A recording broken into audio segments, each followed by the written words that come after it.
ഗുണ്ടകളും കാപ്പ ചുമത്തപ്പെട്ടവരും ശിക്ഷ അനുഭവിച്ചവരും സംസ്ഥാനത്ത് വിലസുകയും സ്വൈരവിഹാരം നടത്തുകയും ചെയ്യുന്നു. ഗുണ്ടാ നേതാക്കളുടെ ആഘോഷ പാർട്ടികൾ വ്യാപകം. കൊലപാതക കേസുകളിലെ പ്രതികൾ പുറത്തിറങ്ങിയ ശേഷം വീണ്ടും കൊലപാതകം ആവർത്തിക്കുന്നു. ഈ അസാധാരണ സാഹചര്യത്തിൽ നടപടി കടുപ്പിക്കുകയാണ് കേരള പോലീസ്. ഗുണ്ടകൾക്കും പിടികിട്ടാപ്പുള്ളികൾക്കുമായി സംസ്ഥാന വ്യാപകമായി പരിശോധന തുടരുകയാണ്. തിരുവനന്തപുരം വെള്ളറടയിൽ ലഹരി സംഘത്തിന്റെ അഴിഞ്ഞാട്ടം പോലീസിന്റെ കണ്ണു തുറപ്പിച്ചു എന്ന് വേണം കരുതാൻ. കൂടുതൽ വിവരങ്ങൾക്കായി നമുക്ക് പോകാം. ഇന്നത്തെ ക്രൈം ഫയൽസിൽ നമുക്കൊപ്പം ചേരുന്നു ക്രൈം സീനിൽ നിന്ന് അലമീൻ. Very good evening.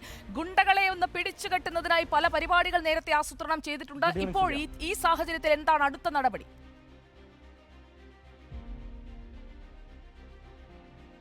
പുതിയ നടപടി ഒന്നുമില്ല സുജയ. നേരത്തെ പ്രഖ്യാപിച്ച നടപടികൾ, നേരത്തെ പാതി വഴിയിൽ ഉപേക്ഷിച്ച നടപടികൾ, അത് പൊടിതട്ടിയെടുത്ത് പോലീസ് ഒന്ന് രംഗത്തേക്ക് ഇറങ്ങുകയാണ്. പരാതികൾക്ക് ഒരു ശമനമുണ്ടാക്കാനോ ആരോപണങ്ങൾ തടുത്തു നിർത്തുന്നതിനോ വേണ്ടിയുള്ള നടപടിയായി അത് ഒതുങ്ങുമോ?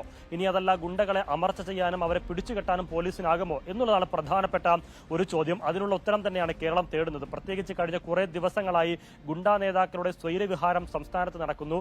ജയിലിൽ നിന്ന് ഇറങ്ങി വരുന്ന ആളുകൾക്ക് വീരപരിവേഷത്തോടുകൂടി സ്വീകരണം നൽകിക്കൊണ്ടുള്ള ആഘോഷ പരിപാടികൾ, അത് സമൂഹ മാധ്യമങ്ങളിൽ പ്രദർശിപ്പിക്കുന്ന, പ്രസിദ്ധീകരിക്കുന്ന, ആ രീതിയിൽ അവർ പ്രചരിപ്പിക്കുന്ന ഒരു സാഹചര്യം, ഇതൊക്കെ നടന്നിട്ടും പോലീസ് കണ്ണും പൂട്ടിയിരിക്കുന്ന സാഹചര്യമല്ലാതെ മറ്റൊന്നും ചെയ്യുന്നില്ല എന്നുള്ളിടത്ത് നിന്നാണ് ഈ ആരോപണങ്ങൾ, ആക്ഷേപങ്ങൾ, ഗുണ്ടകളുടെ ആക്രമണങ്ങളൊക്കെ വളരെ കൂടുതലായിക്കൊണ്ടിരിക്കുന്നത്. പ്രത്യേകിച്ച് തിരുവനന്തപുരത്ത് കഴിഞ്ഞ ദിവസം കരമനയിൽ ഒരു യുവാവിനെ മൃഗീയമെന്ന് പോലും പറയാനാകില്ല, അതിനേക്കാൾ വലിയ വാക്കുകൾ കൊണ്ട് വിശേഷിപ്പിക്കേണ്ടി വരും. ആ രീതിയിൽ തല്ലിക്കൊന്നതാകട്ടെ മറ്റു ഒരു 2019 മറ്റൊരു ചെറുപ്പക്കാരനെ ഇതേ വിധത്തിൽ നിഷ്കരണം കൊന്നൊടുക്കിയ കേസിലെ പ്രതികളാണ് എന്നുള്ളതാണ്. അങ്ങനെ ഇതൊരു തുടർക്കഥയായി മാറുന്ന ഒരു സാഹചര്യം, അത് പോലീസിനെതിരെ വലിയ ആക്ഷേപങ്ങൾ ഉയരുന്നൊരു സാഹചര്യം. ആ പശ്ചാത്തലത്തിലാണ് പോലീസ് ഇപ്പോൾ നടപടിയുമായി ഗുണ്ടകളെ തേടി ഇറങ്ങിയിരിക്കുന്നത്. എത്ര കണ്ട് അവർക്ക് പൂട്ടിടാൻ സാധിക്കുമെന്നുള്ളതും ഒരു പ്രധാനപ്പെട്ട കാര്യമാണ്. സംസ്ഥാനത്ത് ഏതാണ്ട് 2000-ഓളം ഗുണ്ടകൾ അല്ലെങ്കിൽ 2000-ഓളം ആളുകൾ ഗുണ്ടാ പട്ടികയിൽ ഇടം പിടിച്ചിട്ടുണ്ട്.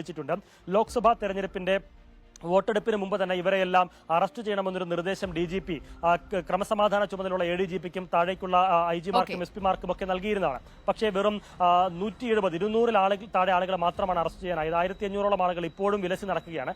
ഇവരെ ഈ പുതിയ പരിശോധനയിലൂടെ, റെയ്ഡിലൂടെ എത്രത്തോളം പൂട്ടാനാകുമെന്നുള്ളതാണ് ഏറെ പ്രധാനം. കാപ്പ ചുമത്തപ്പെട്ടവർ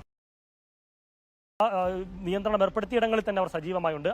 അവരെ എങ്ങനെ പോലീസ് നേരിടും? ഒപ്പം ഒരു ജില്ലയിൽ കുറ്റകൃത്യം ചെയ്തിട്ട് മറ്റു ജില്ലയിൽ പോയി അഭയം പ്രാപിച്ചിട്ട് അവിടെ അടുത്ത ഗുണ്ടാ പ്രവർത്തനം നടത്തുന്ന ആളുകൾ, ഇങ്ങനെ പോലീസിനെ കണ്ണുവെട്ടിച്ച് പോലീസിന്റെ ഉറക്കം കൊടുക്കുന്ന ഈ ഗുണ്ടകളെ നമ്മുടെ അന്വേഷണം തുടരുകയാണ്. ആ അന്വേഷണത്തിന്റെ പരിധിയിലേക്ക് വന്നുപെട്ട ഗുണ്ടാ സംഘങ്ങളുടെ ആ ക്രൈം ഫയൽ നമ്മൾ റിലീസ് ചെയ്യാൻ പോവുകയാണ് ഉടൻ തന്നെയാണ്.